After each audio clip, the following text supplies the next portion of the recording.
a season like no other! Falkirk have went through the whole league campaign and not lost once!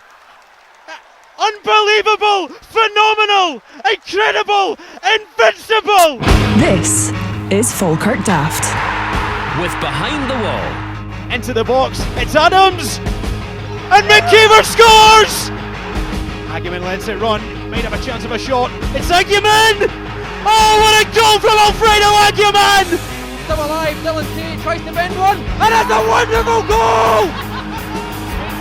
Firhill! Oh, he's back! The king is back! Scott Arfield! And it's Falkirk return! Just like trains, we're a little bit late with Falkirk Daft this week due to a points failure at Airdrie and Firhill. The Wain train, however, is arriving at platform 1, ladies and gentlemen, all aboard, and hopefully there'll be no further delays as Falkirk put themselves 8 points clear at the top of the championship this weekend. Hello and welcome to Falkirk Daft. I am your host, John McAnally. With me, as ever, the Ginger God of Pod himself, one-man band in the main stand, Mr. Ross Pena. Mind the gap. That's all I'm going to say.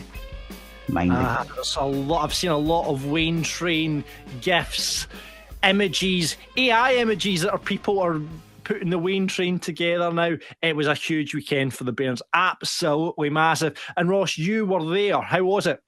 Yeah, fantastic. Being at Hampden again.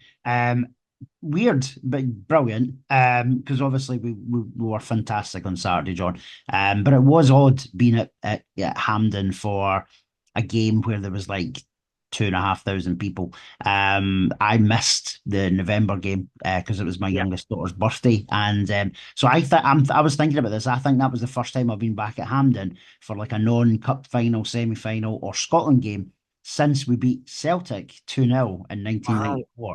I think that's the first time. Free kick. Yeah, exactly. Nicky Henderson getting a wee brilliant goal as well. Yeah. But no, it was phenomenal. Always like going to Hampden. As you know, I was there with my daughter and a couple of pals as well. So yeah, it was an expensive afternoon. I was going to say, you get stung for the pie stall. Yep, yeah, it was very expensive. We've not done pie watch in ages. What was the pie cost? So no pies. I didn't actually notice the price of the pies. However, Neil Callahan and a few of the other guys were chatting to me in the queue, and they were like, "Oh, I'm waiting to see what the total is here." But yeah, the hot dogs were like £7, the chips were £5, the drinks were like £4 or £5. It was shocking, really. But I suppose, and that was for 3 girls, was it? Yep, 3 10-year-olds who were very hungry and very thirsty, and yeah, they at least. And did you do that whole parent thing? Like, because obviously as a parent, you give your kids money when they're going out with their pals.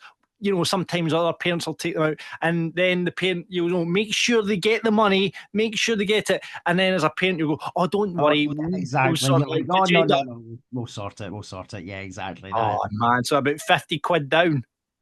Just under 50. Jesus, that's an expensive day at Hampden for you. I was 50 quid down. So yeah.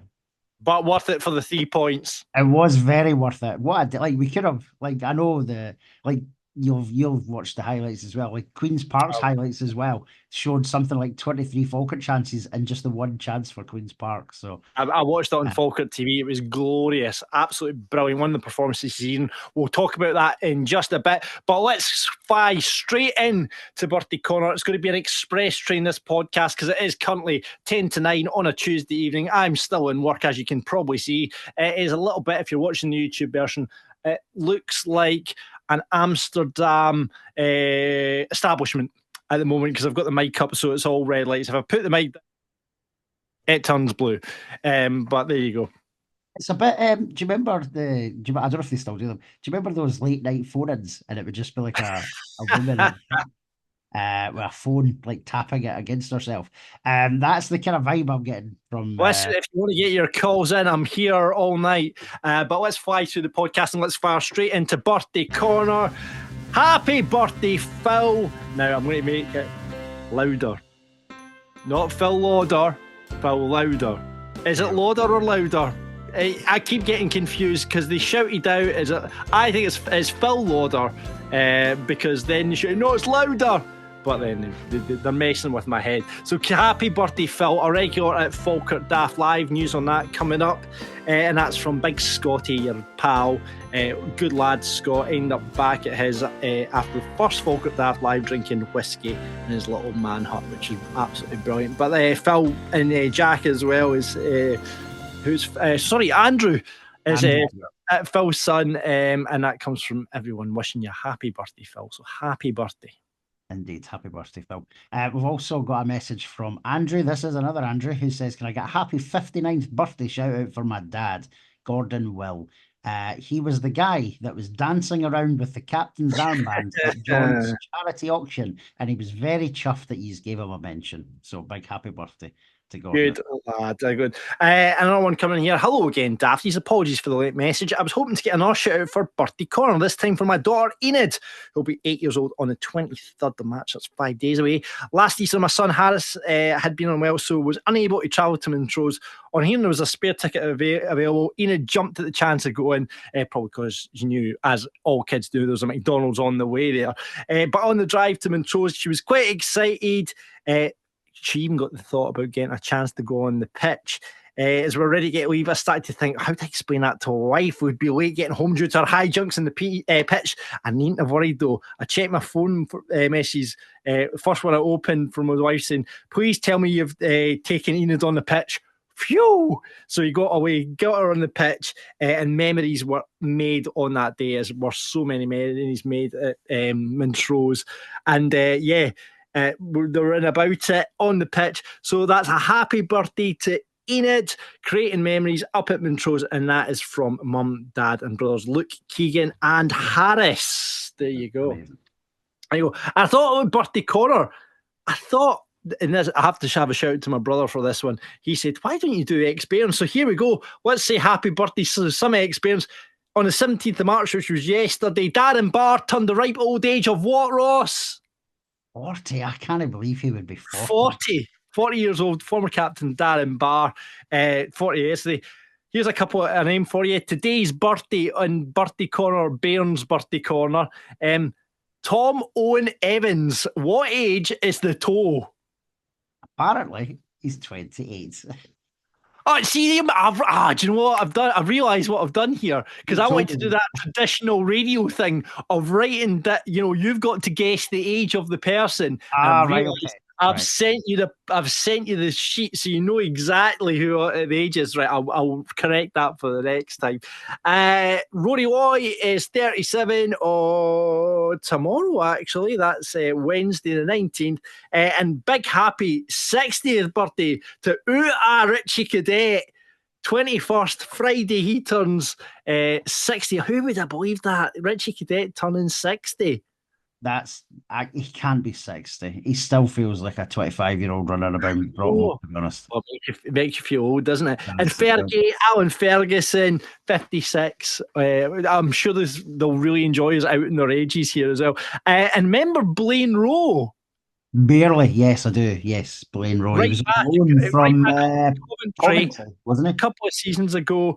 He's turned 23. Currently playing on loan at Stourbridge, on loan from Hedness Town. So that's where Blaine is at the moment. Remember, there was all sorts of rumours that him and Morrison didn't like each other. When he was playing back. I thought he was a decent right back. I remember him. He was all right. Yeah, no. To be fair, as we now know, it probably wasn't an issue with Blaine. Well, there you go. So, happy birthday to all those Bairns and Bairns supporters on Birthday Corner. Right, Falkirk Daft Live. We've got to talk Falkirk Daft Live. Since we last spoke on the podcast, we put tickets on sale for the next live show. And as ever, guys, we've got to say thanks so much. I can't believe we've sold it out again. Behind the Wall, it is happening. Last game of the season, 2nd of May, kicking off at 5 o'clock till 7. And then we're all heading down to the game after that. And it sold out in pretty much less than 5 minutes, because there was a couple of people that had the tickets in their basket that didn't pay for them. So it was a shame, because we could have said less than 5 minutes, but it was actually 20 past 9 by the time the tickets sold out. But so thank you, each and every one of you, for buying tickets for that. A lot of fight back, people saying, I didn't get tickets. You need to be quick to get the tickets. So it's going to be a great night, and I'm really sorry if you didn't get tickets. We will let you know if if and when they come available, because mostly we'll get a couple of refunds and cancellations. So keep your ears out and eyes out for that, and we'll let you know when that happens. But Ross, really looking forward to this one. I really am. Obviously, everything Falkirk related just now is like phenomenal, in it. So like every game we're all desperate for to just. I mean, at all, I'm not coining in on the popularity of Falkirk at the moment. Yeah, exactly, exactly. It's just it needs to happen, and obviously we're very, very, very hopeful that that evening is also going to be a special night for the club. It's obviously a bit too soon for us to know about that just yet, but yeah, it would be a phenomenal night if Falkirk Daft Live preceded potentially a trophy night. It would be absolutely amazing. It would be brilliant if we had the trophy in the bag by then. But as we said, win or lose, we're on the booze. That is our subtitle for Falkirk Daft Live 4. And it's time to reveal the guests. We have a drum roll. There we go. See, I'm in a radio studio. There should be a button I could hit right now to play a drum roll, but it is not readily available to me. But I will say the first guest we will reveal coming to Falkirk Daft Live 4 to review the season, Craig Telfer, right? Now, I wonder, you're all thinking, Craig Telfer, aye, that boy for the Terrace TV, you know, the one that's hipsters talking about football. Aye, well, yeah, Craig's going to come along. He's been on this podcast before. He's a really good lad, Craig. Obviously, a Stennismuir supporter. And yeah, he will be at Falkirk Daft Live 4 reviewing the season, and he will be doing that alongside Jambo Bairn himself. Ewan Cameron makes his return to Falkirk Daft Live. He helped us out last season when Ross couldn't make it. So Ewan Cameron and Craig Telfer, in wrestling terms, they are a bunch of heels, Ross. Now, that means they are baddies. So they'll be on stage to talk about Falkirk and the season we've had. Me and Ross will be talking about getting your moments as well from the crowd. Looking back, we'll also have the Falkirk Daft Live Awards on that night, where we will decide on Player of the Season, Goal of the Season, and we'll throw in our couple of awards along the way as well. Looking forward to it. No, listen, that's going to be phenomenal. Dafty of the Year will be announced that night as well, won't it? Yeah. I think so. Weirdly, both Ewan and Craig are absolutely buzzing for this. Obviously, non-Falkirk fans, but they are very, very, what's the phrase? They're very excited to be in a room with 220 Falkirk fans. They are. It's going to be very, very good. They're going to absolutely heal it up. So we're really looking forward to speaking to Craig and Ewan at Falkirk Daft Live 4. Then, we don't stop there. Ross Fairley is going to come on and do a couple of tunes and rock out the house for the halftime interval. So we'll get some tunes from Ross. Obviously, well known to a lot of Bairns supporters, massive Bairns supporter. He's going to rock out, and I'm pretty sure and confident that Ross will have a couple of belters up his sleeve, Ross. I think he will. Now, Ross Fairweather is a legend amongst Falkirk fans, and I noticed tonight, whilst we're recording, he has put up a picture on Facebook. And it says here, I was down at the stadium today to record some stuff with the Falkirk players for some new music that's in the pipeline. Honestly, the vibe down there is unreal. What a time to be a Falkirk Bairn. Got this picture of a couple of good Falkirk boys. And there he is with Mr. Scotty Arfield. At the stadium good today. lad. So, yeah, no, Ross is phenomenal. He will give 15, 20 minutes of top-class Falkirk tunage before our next guest, John Boy. Yes, absolutely. We had a deep and meaningful conversation. There was a few names in the pipeline, but there was one name we both agreed on. We thought, let's see if he's up for it. So the one, the only, Captain Invincible himself, Stephen McGinn, will be at Falkirk Daft Live 4 to talk. And it's brilliant. Obviously, Stephen just retired at the end of last season, so he still knows a lot of the squad.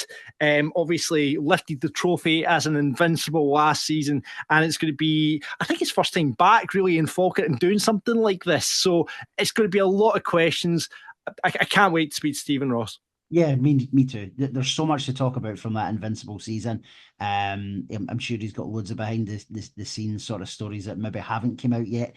And he's obviously. We want to find out about Ibiza in the end of the season as well. We do. Apparently, he was the man that knew everyone, so he must have some tales to tell. And then obviously he's made his way into the media. And he's obviously a regular on a lot of the BBC shows just now as well. And we obviously we shared his take on the whole sort of Callum Morrison episodes a couple of months back. So I wonder if that may come up in conversation as well.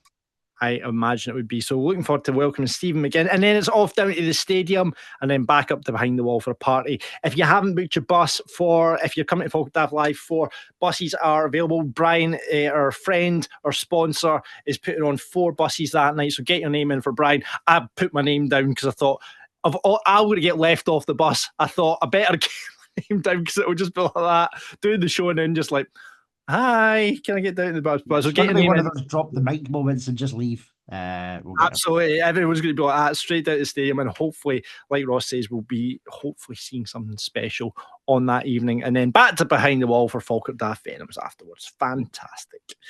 Talking about lifting cups, we lifted one during the week there. The Stirling Charity Cup is back where it belongs in the Falkirk Trophy Cabinet. I believe it's the second old one of the. I think I'm right saying the second oldest cup in world football. Yes, which feels insane that that's a thing. But yeah, the second oldest trophy that was ever made in world football.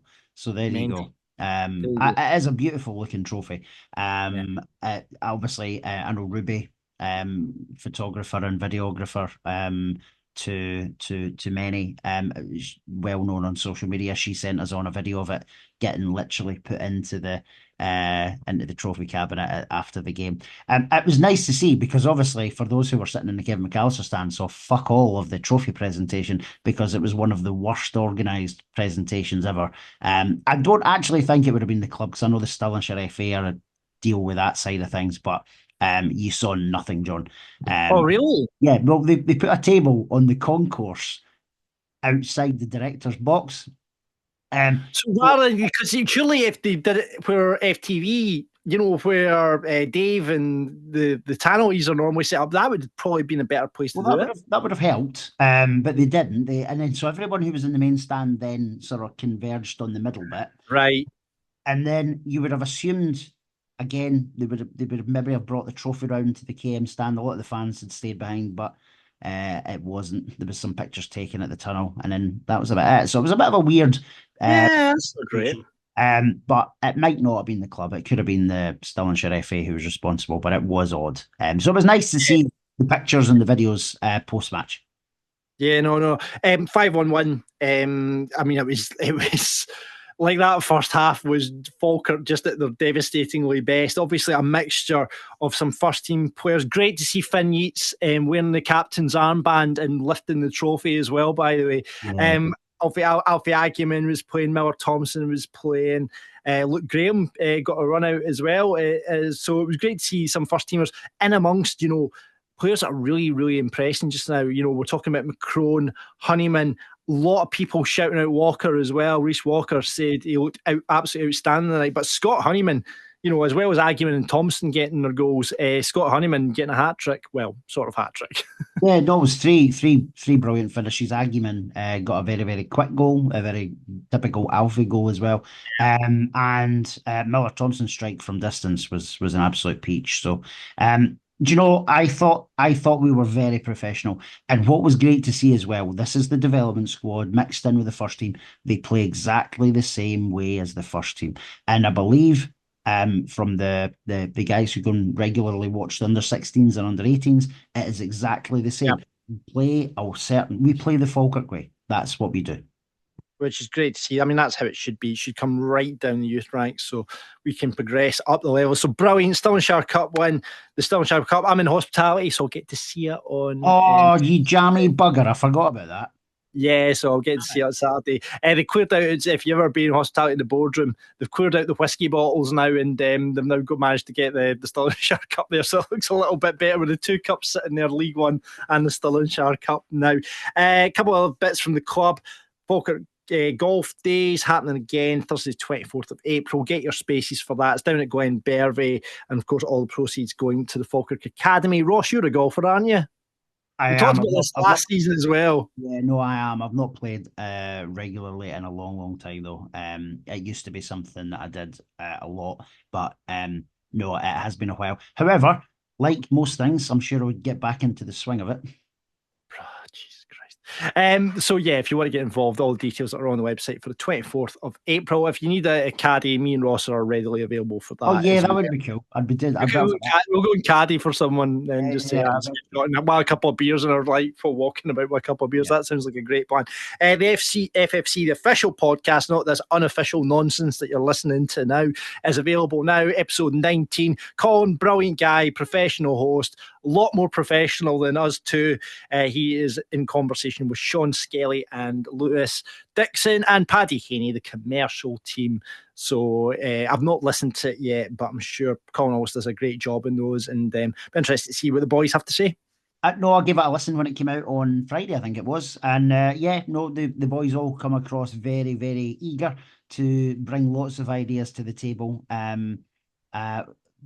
which will be announced very, very soon. We're obviously chatting to them about something as well, which we'll find a little bit more information in the next 10 days or so as well. But yeah, their enthusiasm is so infectious. And I think the job that was done by the two Grahams and Paddy previously is just being that legacy's been carried on. It really is. Great. So yeah, give that a listen if you can. And this sounds very familiar.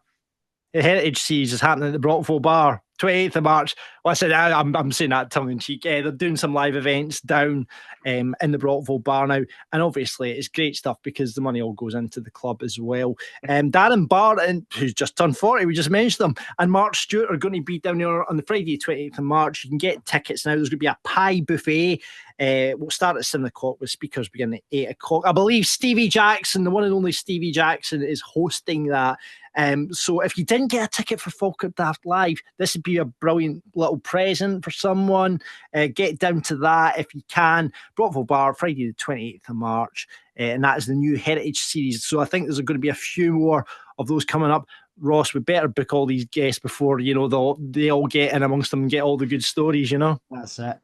But no, that sounds like a belter. And it is on the weekend of a free weekend, because obviously the Livingston game is next Tuesday. So we now no longer have any game on Saturday. So yeah, listen, hopefully it's packed out. I'd like to hope I can get down as well, to be honest. I think that sounds a belter. Darren Barr and Mark Stewart. Mark Stewart, obviously, he got name checked. I saw with Scott Arfield. I saw that. It's one of his best pals in football, Mark Stewart and John Lundstrom. What a pairing that is. Apparently, Mark Stewart's really, really good banter. I've heard that. So I would imagine, and Darren's brilliant as well. I've seen him at a couple of things. So that'll be a great night. So get yourself down to the stadium for that, the Brockville Bar.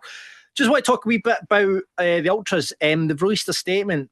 This is following up from all the trouble there was at the Old Firm at the weekend, some of the policing, and it was a bit heavy-handed. A lot of people, Celtic complained, I believe, about just a bit of heavy-handedness. Obviously, Rangers supporters being allowed back into the stadium, so it was ultra secure at the Old Firm. But kind of Ultras have jumped on this as well, and saying Ultras 1876 condemns the behaviour and conduct of Police Scotland, and we oppose false criminalisation of football fans across Scotland. Since the start of the season, we as a group have faced several incidents of unnecessary, heavy-handed policing, unreasonable stop and searches of youngsters, and restricting our freedom of movement, association and assembly. The United Kingdom has a proud tradition of policing by consent. Police Scotland does not have our consent to this kind of behaviour.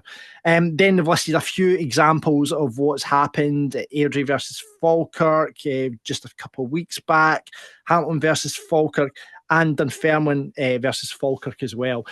Everyone's going to have an opinion on this. My opinion is I really do think there's a lot of heavy-handedness, and football fans are targeted. You hear some stories of people going to the matches with their kids and things like that, and just the heavy-handed tacting. Now, listen, there's no... The Ultras is no full of angels. Let's not get this wrong. Any Ultras group is going to have that association. I think, with the vibe, with the silks, with the black jackets and all that sort of stuff, they're always going to have that, I guess, in the police's view, that kind of security risk, right? And there might be a couple of bad eggs amongst them. And, if I completely get it, if they're people are doing something that is criminal, absolutely the police steps in. But I do think there is a bit of heavy-handedness when it comes to these situations. And certainly saw the pictures from the weekend. Like you say, that there's it's not going to be a gang of angels, but No, you know, the I pictures do coming think from the pictures coming out of that now in the media from Sunday are brutal. Like hundreds of police surrounding groups of guys, children as well. Let's not forget some children in there.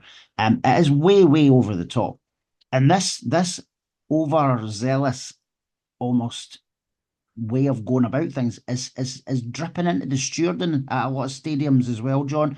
Like Saturday there was kids and getting searched going into Hampden. Like what's that? Like as in I'm talking like 6, 7, 8, 9, 10-year-old kids getting searched. It's ridiculous. And then you saw that at the end as well, which we might talk about when we're talking about the game. yeah. Bloody Brad just trying to give the armband over and he's getting stopped by Queen's Park security. The stewards not letting the kids down the front at like 92 minutes. It's brutal. I mean, it seems to be football fans are treated, you know, as a bit of a special case in some cases, you know, like people just going to the match, they just want to enjoy themselves. Now, listen, if like I say, if there is, you know, criminal activity or whatever, absolutely, you know, you should step in and what have you. But like you say, it's just still a young lad. He's just going to see the football and creating a bit of an atmosphere. But there seems to be, you know, football fans definitely, I would say, get a lot harder as well. So fair play for the Ultras coming out and making a statement. And I think that example they shared of the Dunfermline game, John, it just reeks of the police being far too overzealous on the day. Because what is it? 7 Falkirk fans were arrested on that day, and all 7 have been banning orders have been overturned. So there you go. It's a nonsense that somebody decided on the day, I don't like the look of you, you're going to get lifted, and then nothing comes of it. So yeah. Fair play. I mean, there'll always be a debate out there about it. You know, there's people out there within the sport that just think the Ultras are a bunch of wee young Neds or what have you. You know, but let's face the facts. Ever since the Ultras have been active, look at our success on the park. You know, and a lot of obviously is to do with the players and the management. But you'll always notice in John McGuinn's interviews, the first thanks he gives is to the supporters. Yep. You know, in the atmosphere, the players refer to the atmosphere the boys have brought to the home ground. We talked about last week, Sandy, you know, buying out the football club buying out the Kevin McAllister stand, and you know, creating that Hope Street environment, and that's what's happened. That's what's happened. It's all thanks to the boys in the Ultras that made it really is. Like they swelled that crowd last Tuesday at the Stirling Charity Cup final as well, John. There was nearly 2,000 people at the game, and there must have been 300 or 400 of the Ultras in their usual section. If I can, I hope they fancy coming along to the women's game on Sunday as well. Absolutely, get out of their beds. But yeah, what a difference they do make to every home game at the stadium.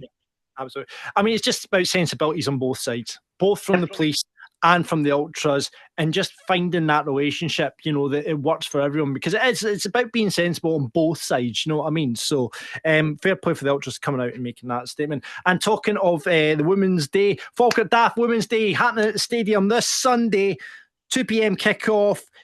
Get down there to see the girls against Renfrew ladies.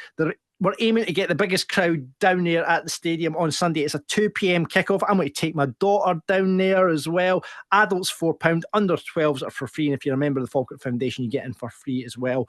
And Anna, our pal, our captain, is going to be giving the armband to one special child on the night day. She is. Yeah, she is. That's going to be brilliant. A nice wee gesture at the end. And we've got Dave Mack, the stadium announcer. He's going to be there. Oh, it's Dave doing a bit. Lovely. We reached out to Dave, so he's coming along. So turnstiles will open at 1 o'clock. The tunes will be pumping. The requests have came in from the girls. I reached out to Anna. She's got requests in. They've got their walkout music ready. They've got their goal. Hopefully they need it. Their goal music as well. Because that was one thing Shannon and Anna were telling us at the live event that we did in February, that at home games they don't have any noise, and there is sometimes where they'll go to an away game, especially if it's in a stadium, and there will be that little bit of music in the background, and it does make all the difference. So it would be amazing if we could get a few hundred people down at the stadium. The girls have had nothing like that crowd-wise over the last year or so. So if we could get a few hundred or more into the stadium, it would be brilliant. I know Scotland are playing later on in the day. However, if you are at a loose end and fancy coming along £4 for, as you said, for adults, under 12s, and members of the Falkirk Community Foundation. Yeah, it's a warm up for the Scotland game. Scotland game kicks off at 5, doesn't it? So get yourself down to the Falkirk Stadium. We'll see you down there. Really looking forward to it and getting behind the women. Come on, the girls. Right, I did it again, didn't I? I just saw your face there. I saw your face. It's just pretty good. I thought about it. Yeah, I was just thought he's not going to say it. He's just going to move on. But I'll move on swift to that and say thank you very much. It was the arm movement that made me smile. Let's move on swiftly and thanks our sponsors. And talking about getting down to the Falkirk Stadium for events, the Lava Cup is coming very, very soon with the Falkirk football fans in training. T8s, get down there on a Monday, 8 till 9, Tuesday, 7:30 to 8:30 if you want to get involved, looking to get fit again, make new pals, just bin off the old pals, they're annoying anyway, make new pals with the Falkirk football fans in training. And if you're not up for the Falkirk football fans in training, you're not up for that pace yet, you can always join the Super Vets football, and it's strictly over 50s, 8-a-side, and that happens at the stadium 5 to 6 on a Friday. So if you are over 50, and it's in tandem with the walking football team as well. So if you fancy doing that, Friday 5 to 6 at the stadium, get in touch. All the details are below, as they say in the YouTube.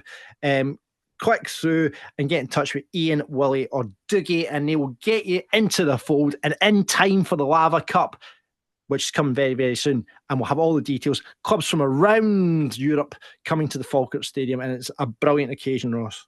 It is. Really looking forward to it. You and I went down last year, and in the build-up to it, like we're talking about with the girls for Falkirk Daft Day on Sunday, I am sure we will give the boys as much publicity as they can to try and get a good number of people along to watch. And it is a good laugh. It's brilliant watching the boys all play.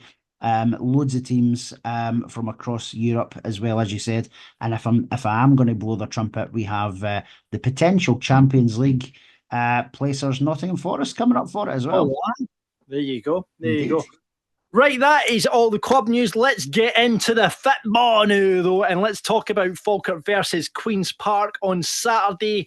3 points coming back to Falkirk from Hampden. The team completely unchanged from the Dunfermline match. And like Ross said earlier on, about 1,700 Falkirk fans making the trip to the National Stadium. Ross, you were there. What was it like? Talk to me.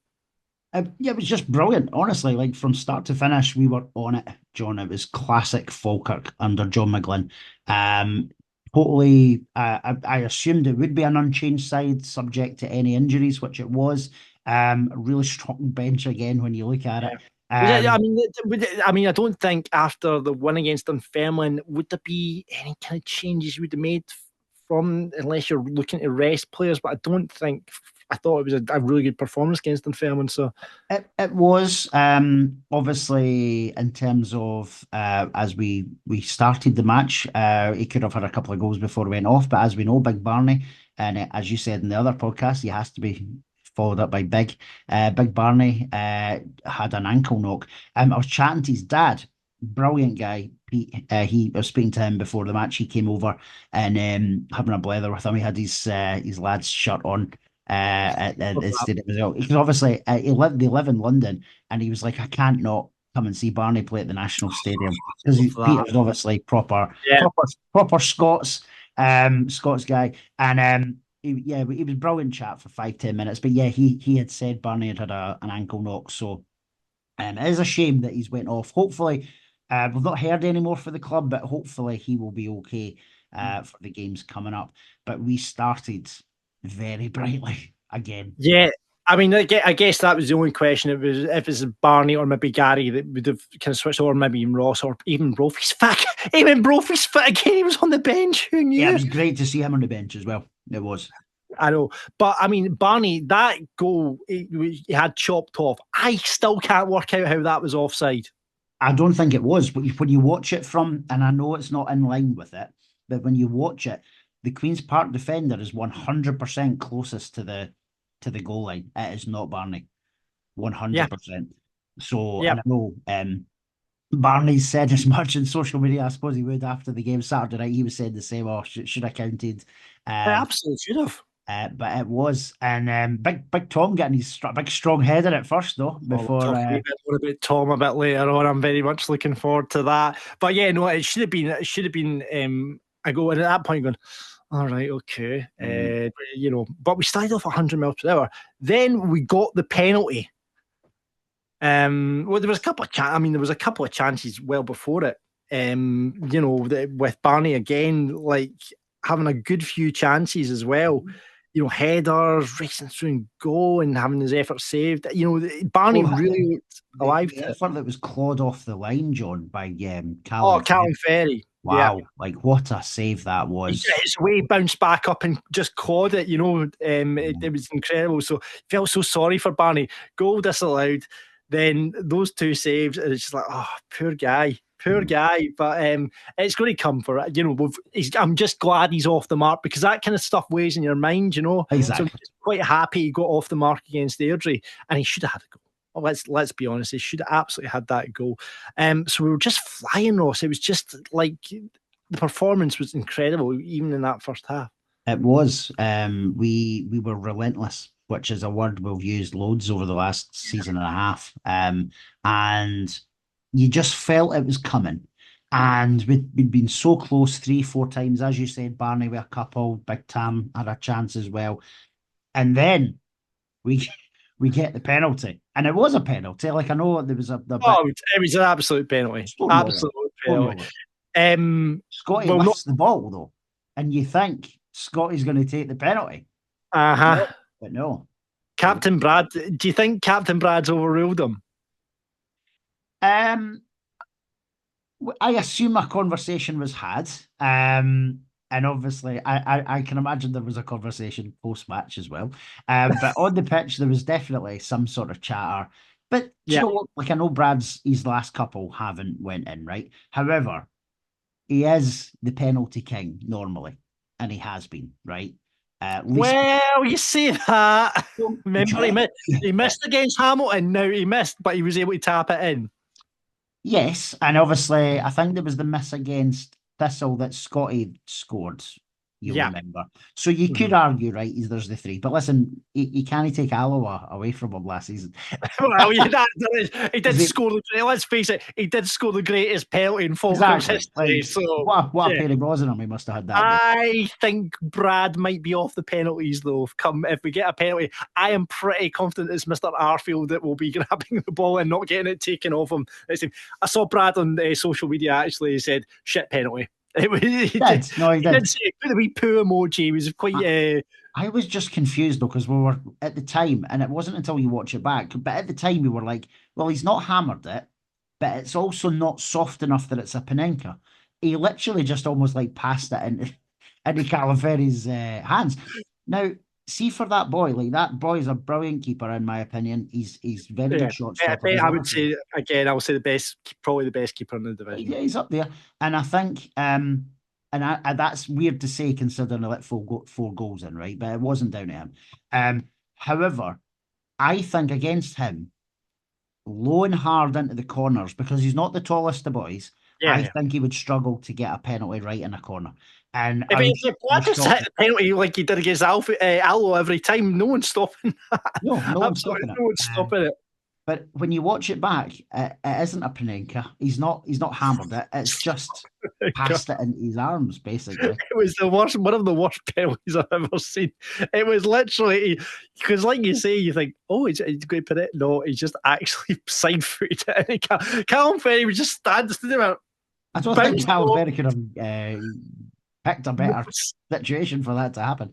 But you just felt, even though that happened, I was worried. I'll be honest with you, I was worried at that point, because I thought, right, we've had a goal ruled off, had Brad's penalty saved. But you know, I'm like, Ross, I'm a warrior. So I was worried that, oh God, it's going to be one of those days. Oh no, please don't make it one of those days. But we got our lead, and it was that man, back post Henderson, yet again. Great ball in from Keelan Adams to the back post, and there he is, back post Henderson, always there. You will look back at all the goals that Liam Henderson scored, and it is always at that back post in that position. You think back to all the way, apart from that stunner against Partick Thistle earlier on in the season, but most of Hendo's goals are at that back post, of either sneaking in from a corner or, like he did, having that late run into the box and brilliant ball from Keelan Adams to find them. It was just before we big up Hendo. Keelan Adams was back to his very best on Saturday. I think he has been over the last couple of weeks, to be honest. He has been far more consistent.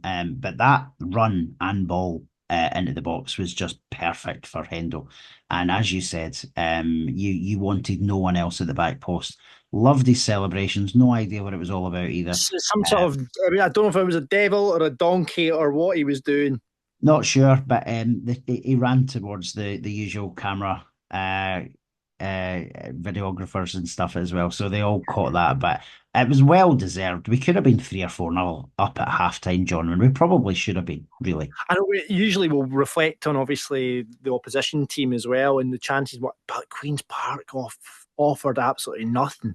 Absolutely no, they didn't, and we didn't let them. We didn't let them at all. If we play like this every game, and I know that's easier said than done, but if we were to play like that every single game between now and the end of the year, we will have this wrapped up in about 2 or 3 weeks' time. Yeah. I thought it was incredible. Move on to the second half, which is, we did well in the first half. Second half, it was just, the Falkirk were untouchable, absolutely untouchable. Gary Over, great move, great passing, and great to see Gary goals back on the score sheet, Ross. Very much so. He actually, weirdly, when Barney went off, which was 5-6 minutes before half time, Gary actually made almost an immediate impact just with his interchange in play, his hold up play, driving us forward. And he started off the second half just in the same vein. Brilliant goal. Again, fantastic. I think Sean Mackey got the ball over, didn't he? And just a lovely finish by Gary getting in at the back post. And you could tell it meant a lot to him because it's Hampden as well, right? So it's a special place to score. But he absolutely loved it. The fans are shouting his name. Like, it must be amazing being a Falkirk player just now with the crowd loving everything that you're doing. Absolutely everything that you're doing. That Gary Over in that false 9 role, I always just think he does so well because we'll talk about him in a minute, but Calvin Miller, Jesus Christ, so good. But he brings out the best in the wingers, brings out the best in Ethan, brings out the best in Calvin Miller, Thompson, Agyeman, when he drops into those deep positions and they can get forward. Gary Over, again, I just think he's such a good player to have in your side. He's just such a brilliant option if you're looking for something different. And at the moment, we do have those different options in striking roles because you've got Ross. We know what Ross can do. Very similar role to what Barney does. Eamon we've not seen yet, but I got a feeling he's that kind of fox in the box, get on the shoulder kind of striker as well. So we've got different options to get us through these last 7 games. But yeah, I thought Gary, I love seeing Gary play. He's got a brilliant football in mind. You know what I mean? He's got that really, really good, smart, intelligent player, and brilliant to see him getting on the score sheet. But let's talk about Calvin Miller. I just sort of noticed Jamie Swinney, CEO, said one of the best individual performances I've seen in the Falkirk shirt. Absolute masterclass. Do you agree? I do. And he put absolutely everything into that performance. You know how sometimes Calvin will look as if he's shattered, right? On Saturday, you could tell, yes, he was absolutely shattered, but he kept going. And he ran that right wing brilliantly. What a guy. Genuinely, what a guy. And if anybody deserved a goal on Saturday, to top off a fantastic performance, it was Calvin Miller. And that was one of the sexiest little dinks you've ever seen. See, especially from our angle where we were sitting, we were right behind it, so you could see it perfectly just lifting over Callum Ferry into the net, and it was beautiful. And the celebration, sliding in his knees, and just ideal. I need to mention from the first half as well, just when I was looking down at my notes as well, I forgot to mention Scott Arfield's wee pass in amongst to get Barney through. Yeah. Oh my God, that was delicious. Absolutely delicious. And just Scotty again, he just comes in and out of games, doesn't he? He obviously fired straight away when he returned, as we know, but but the moments of brilliance that he pops up with and does, no other player on that team can do what he does. Do you know what I mean? So I totally agree, John. His vision is phenomenal. His distribution and he doesn't waste a pass. And again, he probably wasn't the star man on Saturday, but do you know what? He has star quality moments every single game, and he has to be probably one of the first names on the team sheet. You build a successful side this season and hopefully next year around Scott Arfield. Yeah, fingers crossed. So 3-0 up, and then we ring the changes. Resting, we could afford to bring off Ethan Ross, Calvin Miller, and Scotty as well. Miller Thompson, Aidan Nesbitt, and Aguiman coming on for them. But you know, again, I keep feeling so sorry for Aidan as well, because he's obviously, you've just said Scott Arfield's first name on the team sheet. That used to be Aidan's position. It used to be Aidan as the first name in the team sheet. And, you know, obviously, I guess you go into that star power and go back to what I said about there's nobody else in Falkirk team that can do some of the things that Scott Arfield does. So you feel sorry for Aidan in that regard. But he came on, he did just as well. He was really No, listen, there's no let up in there at all. We brought on quality for quality.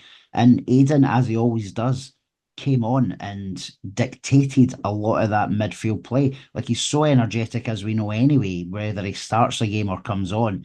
But he puts himself about. Like, the amount of running he does on and off the ball is perfect for what we need. And as you said, like a minute ago, you know what you're getting with him, and it is definitely quality coming on. Our bench, like that's 9 starters that could easily come on. There was people who couldn't even get in the squad. Leon McCann couldn't even get in the squad unless he was injured. I know there was a bit of chat about I think his wife's maybe expecting. And right. Okay. So I don't know whether that was thought into the play at all, but it just shows you the size of the squad now that we've got pretty much everybody back, with the exception of Dara O'Connor. It's huge. Yeah. Talking about the left back situation, you mentioned briefly Sean Mackey and his cross over to the back post. As I said last week, Sean Mackey's made that left back position his now. He's been brilliant. He really has. And you know, we love Sean and the whole Saki, and just, you know, from his first moment in the Falkirk jersey, that everyone will always go back to that tackle at Hibs where he absolutely went through, and we all love Sean for it. But he really is turned into a really good option on that left. And I think, without a shadow of doubt, is he will be playing that left back role till the end of the season now.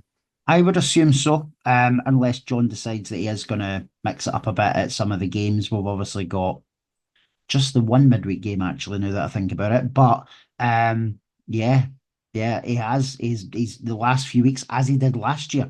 Remember, last year he was at the team almost all season, then came in the last 7 or 8 games. It was unbelievable. That's what got him the contract at John McGlynn. I remember Sean being so good in those last few games. But yeah, no, Sean, we keep raining superlatives on all these players, but I think it's so well deserved after that performance, Ross. Yeah, massively. 100%. There wasn't a bad player. There was not one player that you thought didn't have a great game. And we've been so consistent now for the last few weeks. And we're coming into our game at the right time. As we've talked about on social media, other teams are obviously not on as good a form just now. So we had our blip at the turn of the year there. You know, we had a wee blip, and then obviously we had the bit of the Arfield effect, and it's kind of boosted us on from there, apart from obviously the Hamilton game. But yeah, you can see Ayr and Livy are having that wee, but they had theirs earlier on in the season, and we've had one. Just hope we don't have a second blip between now and the end of the season. Talked about just about every player on the park, but let's talk about one man right now. Big sexy himself, Mr. Tom Lang. And back on the score sheet. Had a chance just before he scored, but then the big man, brilliant header, wee looping header into the corner of the net, and Big Tom is back. And again, I can't talk about reigning superlatives. I love the big man. You know that. Everyone knows that. I know. But he's, like I say, just brilliant. And you see what I talk about when I talk about the aggression, what he offers, that celebration. And I don't know if you've seen it, or if we've actually put it on our social media, which Ruby caught when he ran over to the videographers. and just ran up. Fucking yes! Come on! It was like, brilliant. It was brilliant. So the only thing that let his celebration down was the wee gay dance with Hendo. what was that all about? What was that? Like, I'm assuming it's something to do with a computer game or something, maybe. I don't know. Fortnite, we playing Fortnite with each other or something like that. But no, again, I think we've talked about our upturn at success. Now we can put a lot at the feet of Scott Arfield, I guess. But I really do think putting that triangle of Hendo, Colin, Tom back together, how we went invincible last season, has been really key in that. I think Cole Donaldson's really, like, he's come back. He took a wee while to get going again, but Cole's back to his very best. And I think certainly playing alongside the big handsome fella beside him. No, they're all helping each other. They're very much Cole Hendo are handsome, but the big man being in there and just offering what he does in terms of, like I talk about, that passion, that aggression, that willingness to win everything, I think really helps. And I actually, we talked a few weeks ago about Dylan getting rested and maybe putting Hendo back in the midfield. I think it's really worked and picked up the team. Yeah, no, it has. The three of them are just working so well, because obviously Hendo does do a lot of the defensive work as well as Colin and Tom, and scores goals. I think, as you said, it's almost like the perfect storm in a positive way. Though they're all coming back. They're all in the team at the right time. I think it will be very interesting to see Tom Lang and Cole with Hendo in the middle against Livingston next Tuesday as well. I think that's going to set a different tone to our matchup against Livingston next week. I do think having Tom and Hendo back in there and what they offer in terms of their aggression will suit going up against someone like Livingston. We're talking about another 4 different goal scorers, Ross. Now, people are pointing the finger saying the strikers, haven't really fired this season for Falkirk. But when you look at it, we don't really need to. I'm just looking down the scorer charts now. So, top scorer in the league, George Oakley and Brian Graham both got 13 goals. Chris Kane, surprisingly, though he's the only person that seemed to score for Dunfermline. We'll talk about Michael Tidser in a minute. But yeah, Chris Kane's on 10. Our top scorer currently is Brad Spencer, who's got 8 goals, right? But then you go down, you got Calvin Miller on 6, Liam Henderson on 6, Ethan Ross on 5, Alfie Agyeman on 5, Scott Arfield on 5. Yeah. You know what I mean? The goals have been spread throughout the team. Now, interestingly enough, not one striker is on that list. But I'd rather have the goals spread about, though, would you not? Yeah, because you're not relying. See, if Chris Kane was to get injured for Dunfermline, they're down. Yeah, I think they will be anyway. But they're done. Oakley, Anton Dowd's obviously started off the season flying and got injured. Oakley's kind of picked up the chalice and they brought in Curtis Main as well. But if Oakley gets injured for Ayr, they're struggling as well for goals. But we spread those goals throughout the team. And obviously, the way we plays into that as well. But it's really interesting to see, if we were to go up, touch wood somewhere, it's interesting to see that it would be without that talismanic striker, which most teams need in this league to get up to the next level. Yeah, no, we've not needed it. It would obviously be a bonus if a player's getting. If Eamon Brophy could come into the side and bang in hat tricks right now until the end of the season, I won't complain. I'll be honest with you. No, exactly. But I think every player in this squad, John, is going to be really useful between now and the end of the season, because we are going to have games where we are going to need to mix it up and change it up. We've got Saturday and then Tuesday. I think potentially, I wonder if he may well. I'm not convinced it will be same as the last couple of weeks on Saturday. I wonder if he may make a tweak or two with Tuesday in mind. Maybe he won't.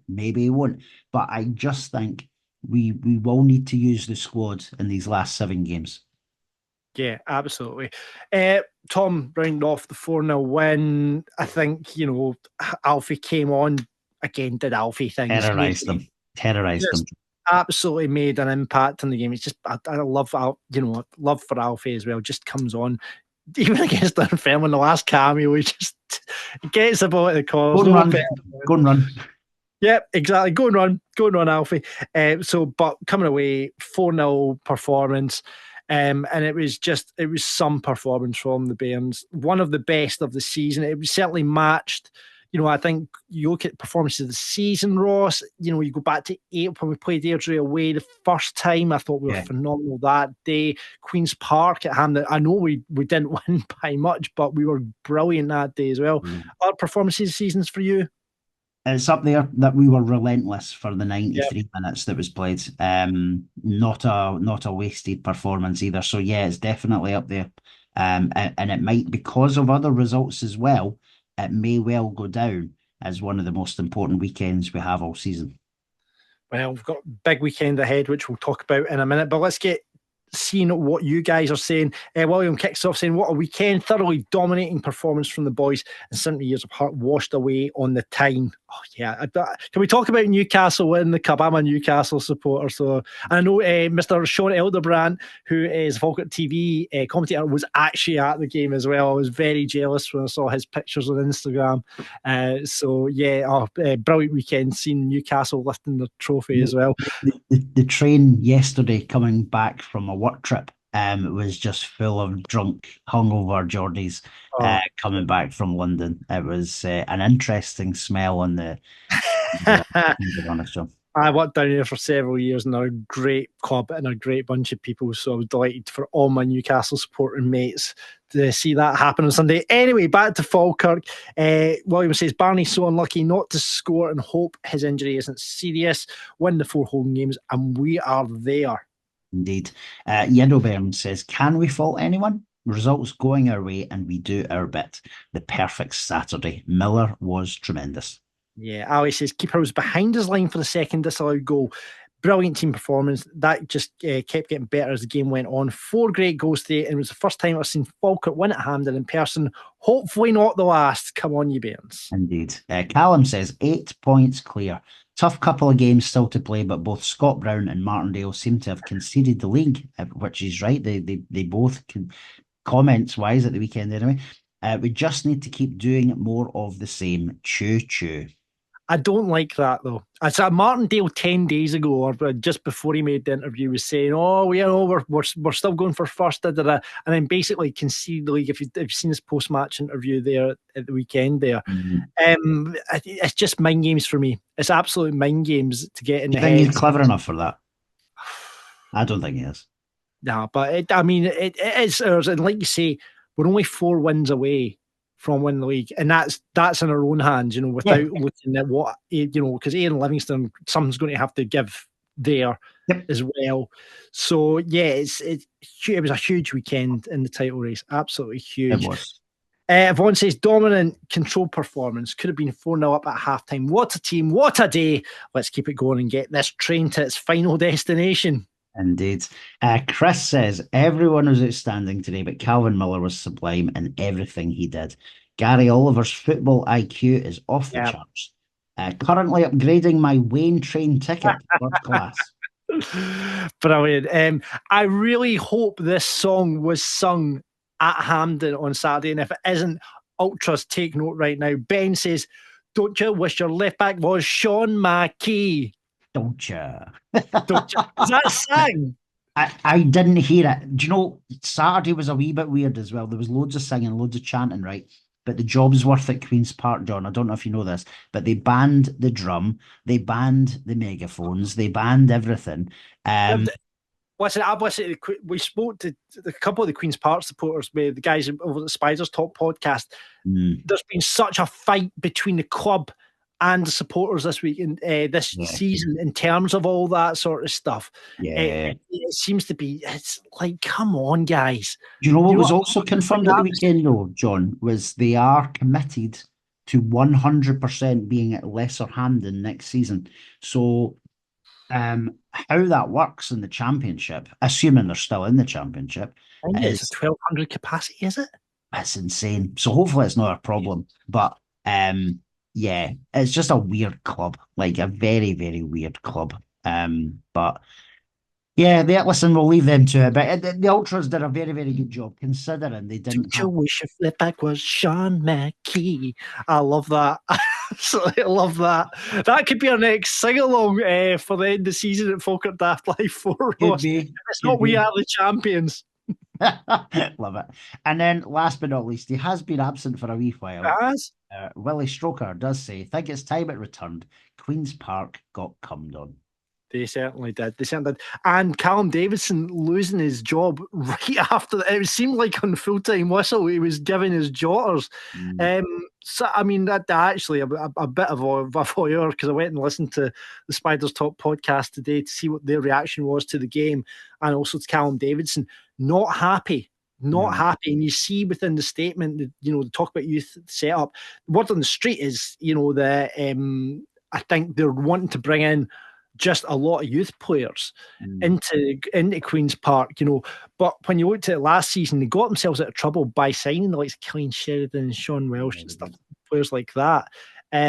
So, and at the moment, they've got all these, I'd actually, from a Queen's Park perspective, what did you make of, they had people, Adam Montgomery, the boy Divine from Rangers, Leon King, who was playing Champions League football last season, and it's all these loanee players, but what did you make? But I think you've said before, John, when we're talking about Dunfermline, the trouble with loan players is, and it's not that they don't care, I'm not saying that, right?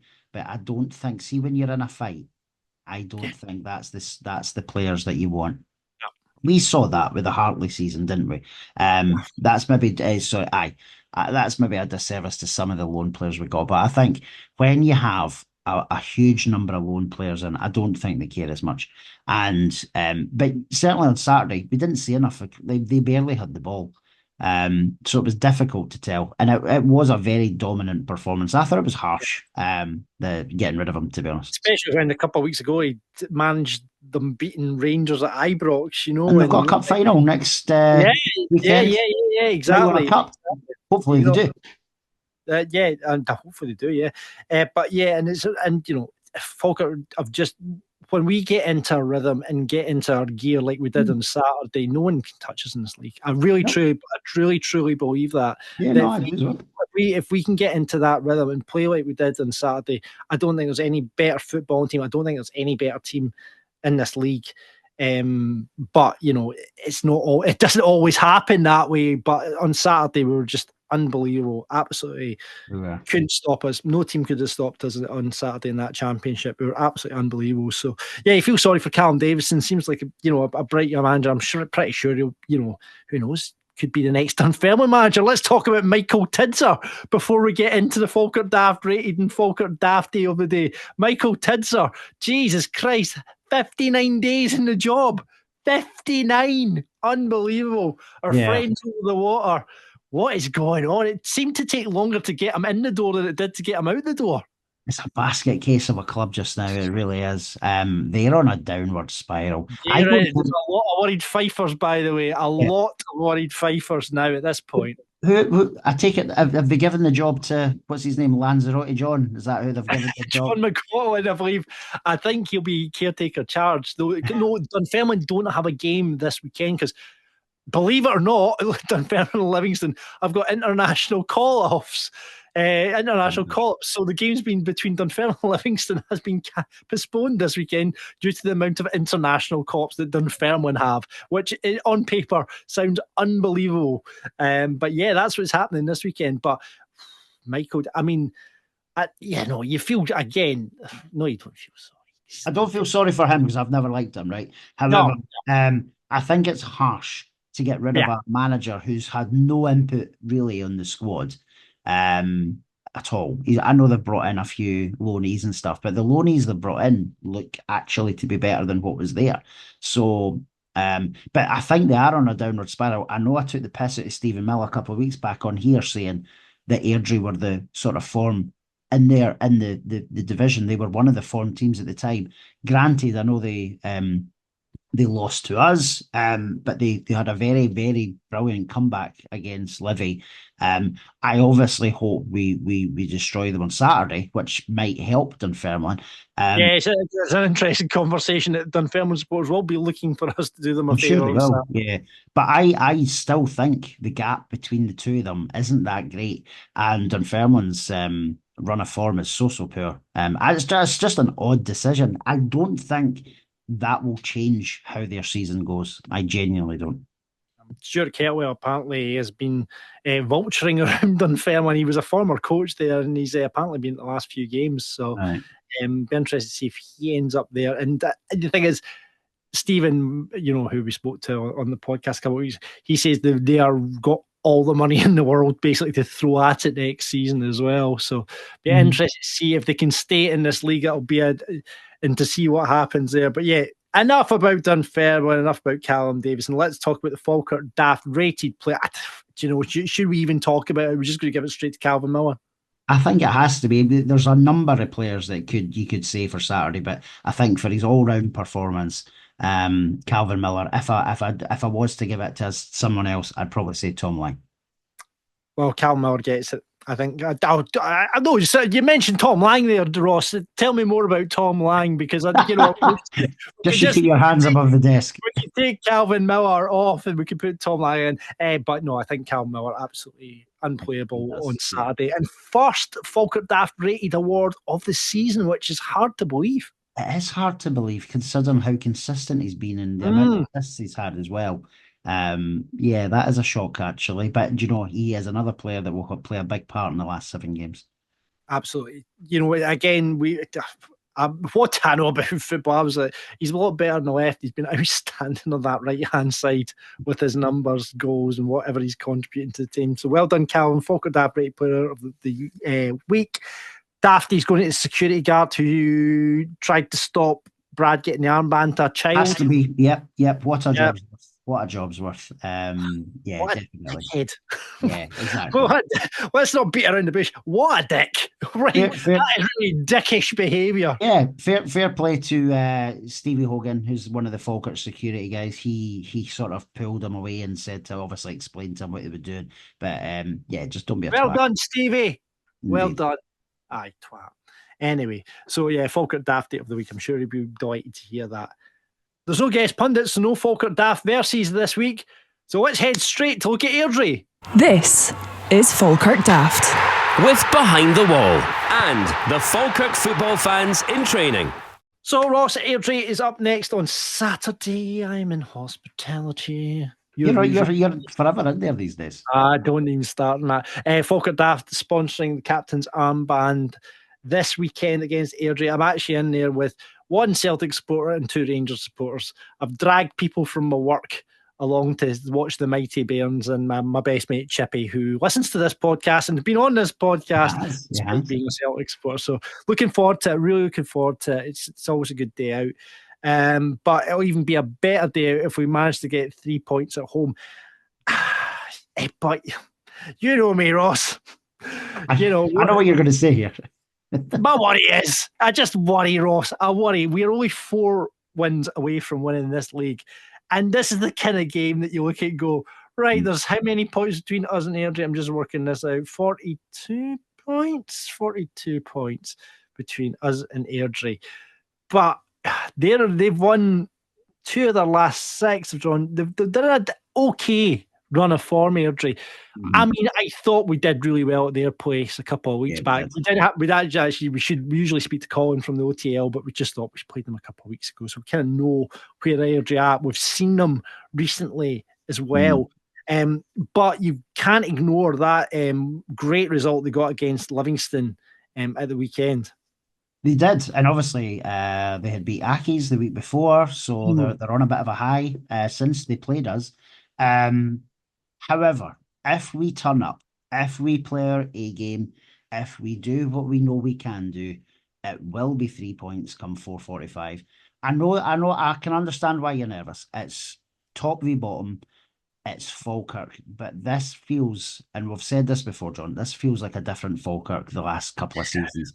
And if we don't win on Saturday, I don't think we will lose. Put it that way, but I don't think we will.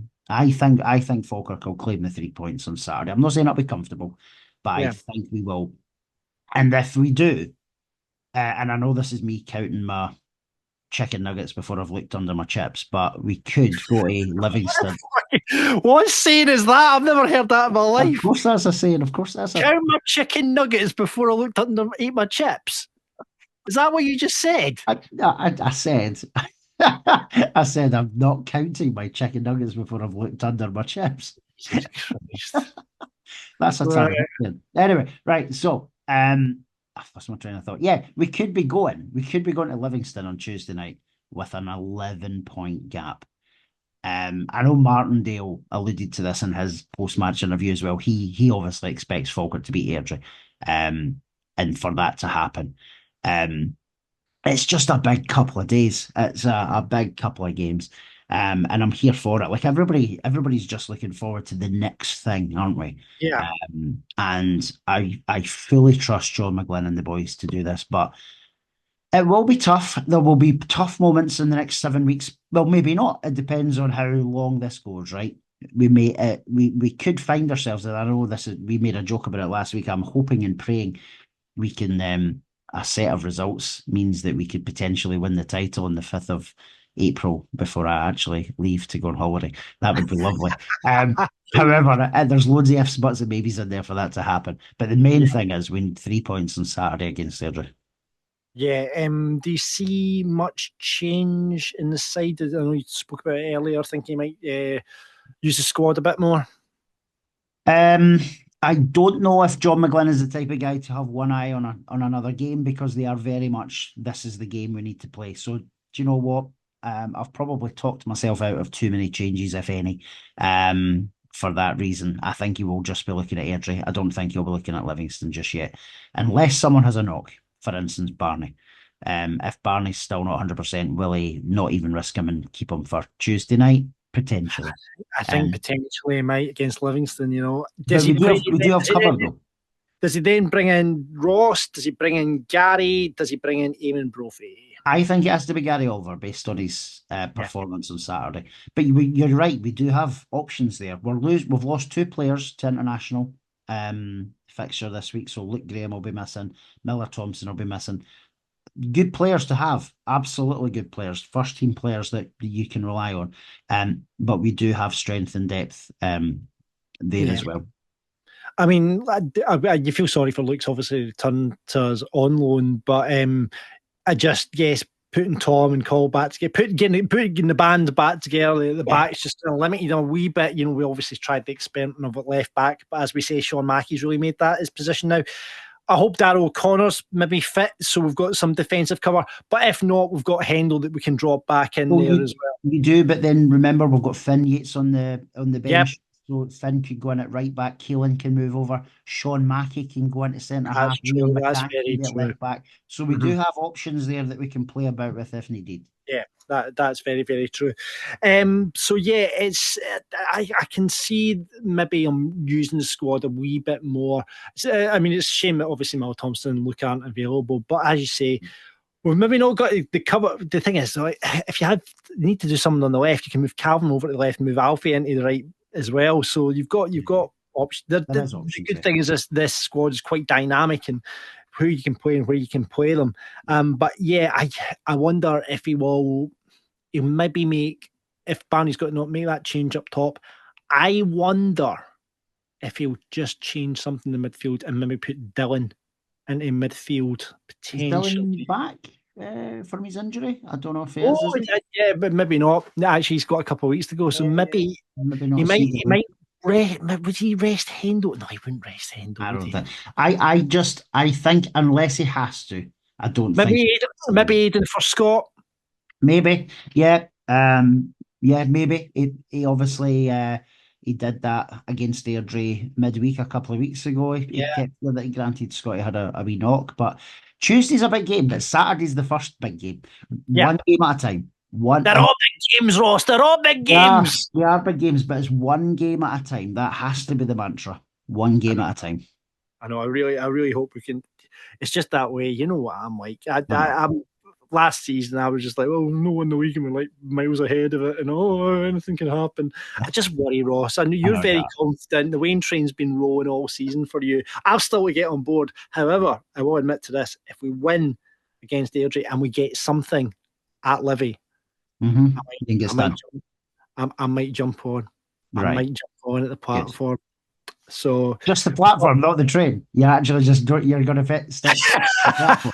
I might get onto the platform and then decide if I'm on the train or not. We're even now then in the waiting room or standing in the.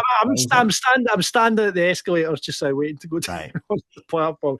But no, I do think if we were to win on Saturday and get a draw at Livingston, I can't see Ayr and Libby putting together a run that would match us. So I'll say that. We'll see where we are come Sunday when we record the next Falkirk Daft podcast and the one after that. So we'll see how we are. Right, okay, so it's on towards Airdrie on Saturday. What do you think the score's going to be, Ross? I'm going to be really conservative again. I'm going to say 2-0 Falkirk, but any win will do. Like, I'll take a 1-0 off the backside of someone. Any win will do. But 2-0, I'll go. What are you thinking? Yeah, I think Reece McCabe's going to be. He won't. This could potentially be the queen sweep over Airdrie this season. Airdrie, of course, they've only had 5 wins this season, 6 draws, 18 losses. That is right, is it? Yeah, that's right. I'm going to have to back a Falkirk win. I'm going to have to back a. You know what? Fuck it, 4-0. I really hope you just being overconfident doesn't come back and bite us. Oh, no, it will. Oh, Ross, you've got me worried again. So cautious all year. Like, I fully expected you to go 1 each or something. Oh, no. No, if we turn up like we did on Saturday and we turn up against Airdrie like that, they won't be able to live with us. Did you say you've got 2 Rangers fans coming with you? I do, yeah. Hopefully their negativity doesn't influence anything on the park. I hope not. They're obviously desperate for Scott Arfield to get man of the match as well. If the Rangers supporters sponsoring the match, I'm pretty sure whatever he does, as we saw against Dunfermline, he win man of the match anyway. But yeah, no. Let's see what happens come Saturday. Hopefully, we're back here talking about 3 points to the Bairns, and then would be 11 points clear of Livingston. Are Ayr playing this week? Hamilton to Hamilton Ackies. Hamilton. So Hamilton are fit down here. Hamilton have got something to fight for. I mean, there's again support. They're basket case of a club this season as well. They're all over the place. Supporters wanted ranking out all season. They wanted him out when he was in League One as well. But they really need to get something. Probably Ayr to try and stave off Dunfermline. Hopefully they do. Come on, the Ackies. Aye, exactly. I'm on the Ackies. Game day on Saturday. Get yourself down to the stadium. We'll see you there. This is Falkirk Daft. With Behind the Wall. Stay local. Eat and drink global. And that is it for Falkirk Daft. This is maybe a quick one. I'm looking at my watch now. We've been recording for well over an hour and 15 minutes now. God, my wife's going to kill me. So it's now 10 o'clock and I'm still in work. But before we go, I've got to say thank you to everyone that listened to the end of the show and have joined the Sabatino Damasus Roll of Honour. And those people are Gary Wallace, Jamie Douglas, Phil Linus, James Duffy, Joe, Dale and Archie. Not as many on the Sabatino Damasus Roll of Honour this week. So let's test you with another one. Have you listened to this point in the podcast? Are you still with us? And if you are, tweet us or message us with the following name, Ross Wayne. Well, you mentioned a few players earlier on. I think I know who you're going for here. That I have not heard much of in recent years, right? And I've been to and fro because I thought you might ask me, but I think we'll go with Mr. Blaine Rowe. Oh, I thought you were going to go with the Tom Owen Evans. We'll go with Blaine Rowe. The current right back, Stourbridge right back, Blaine Rowe. Indeed. There we go. So Blaine Rowe, message us Blaine Rowe. Again, I thought he was decent when he was with us. He wasn't one of the worst. He was all right. He wasn't one of the worst. He was all right. So Blaine Rowe, it was only a couple of seasons ago he was with us. So yeah, Blaine Rowe to get onto the Roll of Honour for next week. And thanks very much for everyone contributing. Thank you very much for listening. Thank you very much for watching from my Amsterdam boudoir. Which is the Greatest Hits Radio studio. Remember, get merch. I noticed you put a a post about the merch, Ross. I did. So your appearance in Ewan Cameron's seat on the Big Scottish Football Podcast made me remember that actually your T-shirt that you rocked is available at Pints and Prints. There may well be a new addition to the Falkirk Daft range on Pints and Prints very, very soon. Two new additions. Two new additions. There we go. So watch this space, but they are available. Your Falkirk 316 effort, and then every other. Shout out to Gordon, who was obviously at the last Falkirk Daft Live. He shared loads of pictures. There was loads of people at the live event with his Pints and Prints t-shirts on, not just the Falkirk Daft one either, the Scotty Arfield one, the Shuttle t-shirts, loads of them available. So yeah, brilliant. But yeah, Falkirk Daft range we've tweeted out earlier this evening. And you can also get Falkirk Daft and anything you possibly want in the world at merch.falkirkdaft.co.uk. That is our spreadshirt shop. Basically, dog bibs, baby grows, hoodies, t-shirts, mugs, cups, everything you want Falkirk Daft on. If you want to be a Falkirk Dafty at work, head to merch.falkirkdaft.co.uk, or you can be a Falkirk Dafty in the house, or your dog can be a Falkirk Dafty, or your baby can be a Falkirk Dafty. Jump on board the Wayne train, head to merch.falkirkdaft.co.uk, and we'd love to see a few of your pictures, so tweet us them or send us them. John, I'm thinking, if you're up for it, because I know we're talking about going, but the Complete Stone Roses gig at the end of the month, are we thinking we could maybe rock a Pints and Prints t-shirt that night as well? Absolutely, and there's tickets still on sale for the Stone Roses at Behind the Wall, 29th of March. That is happening. Restless Natives tickets are still on sale there as well. Obviously, Behind the Wall sponsor this podcast, and we thank them dearly for it, and we thank Brian and the team for having us every time we do a Falkirk Daft Live. Really looking forward to going back there for Falkirk Daft Live 4. Remember, stay local, eat and drink global. Get yourself a Falkirk Daft Venom. I will be in Behind the Wall. I am taking the boys from my work, not only to the game, but I'm also taking them up to Behind the Wall after the game, and I'm making them sample a Falkirk Daft Venom. So I'll be in there Saturday after the game on the Venoms. And remember, they have Falkirk's best selection of fine wines, lagers, craft and cask ales. £5 for the home games if you're heading down to the Airdrie game. I think there's maybe some spaces on the bus. There's two buses running for Airdrie, and there's still some spaces for Livingston away on Tuesday night as well. Yeah, and you'll get so that's £5 and you get your drink when you get back up to the bar. Falkirk Daft Venoms are not included in that offer, by the way. You just need to get a pint or something behind the bar. And you can head down to the away game at Ayr as well. That's £12.50, however. But the same offer applies. So get yourself on the bus for that. And a big shout out to our man, Andy Haxton, the fine drummer that he is. He plays in a band called Parley Ammo. We've spoke about them on this podcast loads. They are going to be in Behind the Wall on the 26th of April, which is the day of the Thistle game. So they're going to be upstairs Behind the Wall. Andy, as I said, always drums in a Falkirk top. So you'll be able to go and see Andy and Parley Ammo. They're brilliant. Check them out on Spotify or wherever you listen to your music. They're really, really good. And they're going to be playing on the 26th of April.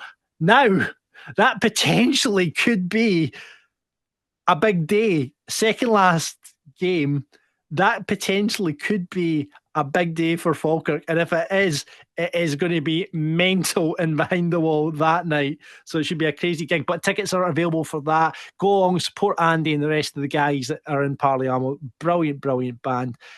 So head on to Behind the Wall for that. All the details, behindthewall.co.uk. And that is us tying a bow on it.